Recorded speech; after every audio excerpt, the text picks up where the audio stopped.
Pride and Prejudice, Chapter 5. Within a short walk of Longbourn lived a family with whom the Bennets were particularly intimate. Sir William Lucas had been formerly in trade Merton, where he had made a tolerable fortune and risen to the honor of knighthood by an address to the king during his mayoralty. The distinction had perhaps been felt too strongly. It had given him a disgust to his business and to his residence in a small market town, and in quieting them both, he had removed with his family to a house about a mile from Merton, denominated from that period Lucas Lodge, where he could think with pleasure of his own importance, and unshackled by business, occupied himself thoroughly in being civil to all the world. For though elated by his rank, it did not render him supercilious. On the contrary, he was all attention to everybody.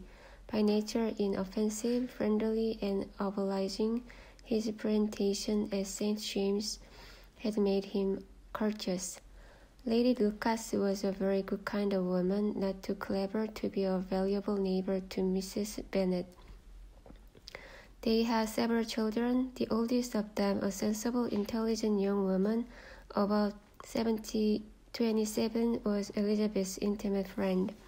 That the Miss Lucas and the Miss Bennet should meet talk over a ball was absolutely necessary, and the morning after assembly brought the former to Longbourn to hear and to communicate.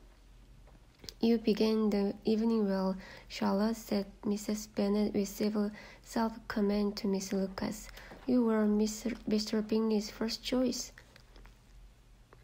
"Yes, but he seemed to like his second better." "Oh, you mean Jane, I suppose, because he danced with her twice." "To be sure that did seem as if he admired her. Indeed, I rather believe he did. I heard something about it. But I hardly know that something about Mr. Robinson." "Perhaps you mean what I overheard between him and Mr. Robinson. Did not I mention it to you? Mr. Robinson's asking him how he liked our Merton assemblies, and whether he did not think there were a great many pretty women in the room, and which he thought the prettiest.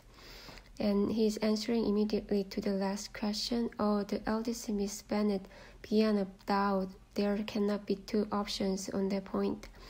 Upon my word, well, that is very decided indeed. That does seem as if, but however, it may all come to nothing, you know."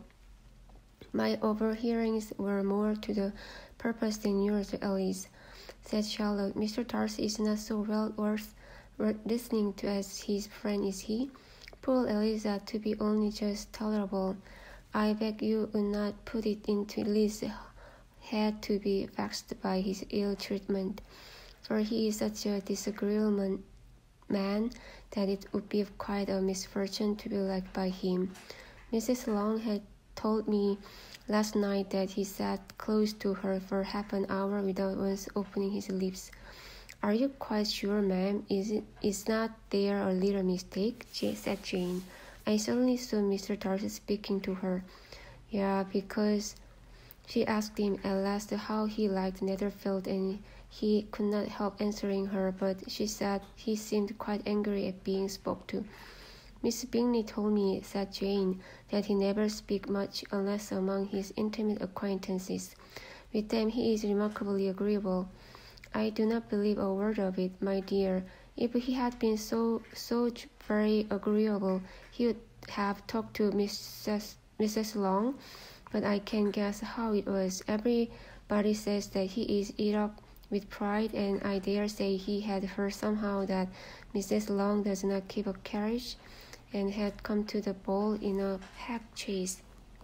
"I do not mind his not talking to Mrs. Long," said Miss Lucas, "but I wish he had danced with Eliza." "Another time, Liz," said her mother, "I would not dance with him if I were you. I believe, ma'am, I may safely promise you never to dance with him." "His pride," said Miss Lucas, "does not offend me so much as pride often does, because there is an excuse for it. One cannot wonder that so very fine a young man with family, fortune, everything in his favor, should think highly of himself, if I may so express it. He has a right to be proud. That is very true, replied Elizabeth, and I could easily forgive his pride if he had not mortified mine.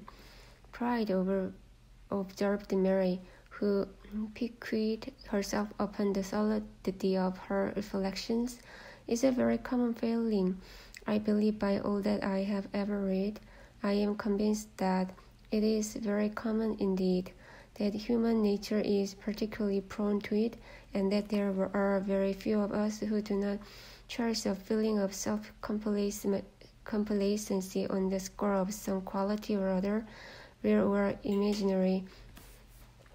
Vanity and pride are different things, though the words are often used synonymously. A person may be proud without being vain. Pride relates more to our opinion of ourselves, vanity to what we would have others think of us. If I were as a rich Mr. Darcy, cried a young Lucas who came with his sister, I should not care how proud I was.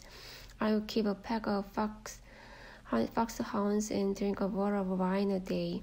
Didn't you think a great deal more than you ought, said Mrs. Bennet, and if I were you to see at it, I should take away your bottle directly. The boy protested that she should not continue to declare she would, and the argument ended only with the visit.